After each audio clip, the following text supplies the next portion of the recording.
We begin tonight in the southeast, a region facing a historic disaster. In the wake of Hurricane Helene, millions are still without power, complicating recovery efforts, gas shortages, and spotty cell phone service. The death toll still rising, at least 105 now known dead. The monster storm cut a devastating path, stretching more than 600 miles across several states. We have two reports tonight, beginning with Skyler Henry in hard-hit Marshall, North Carolina. Skyler, good evening.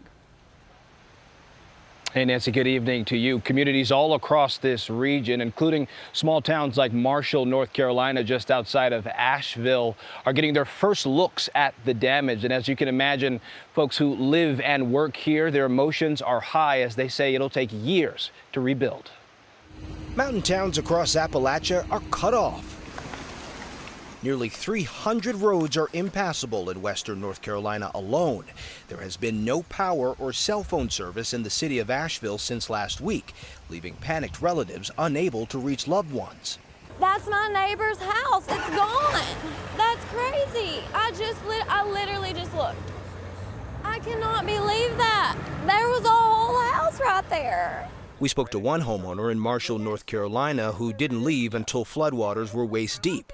When she returned today, the neighborhood was swept away. Their house is literally completely gone. My neighbor's house, his trailer is up against my house. Today, authorities rushed to airlift supplies and restore communications with devastated communities. People are desperate for help, and we are pushing to get it to them. A massive effort.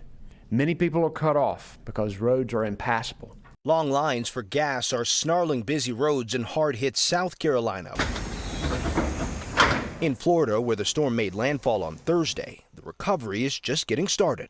I'm Jason Allen in Cedar Key, Florida, where there's damage from one house to the next, and you will find this extending for hundreds of miles to the north. Heather Greenwood has lived on Cedar Key for the last 5 years and manages the town's bed and breakfast. So many of these island people work so hard and they've just lost everything. Touring this afternoon, Florida Governor Ron DeSantis said the damage from Helene appears to be greater than the combined effects of Idalia and Hurricane Debbie in August. The thing is, Idalia was a major hurricane, but you had homes that didn't even have major damage with Idalia.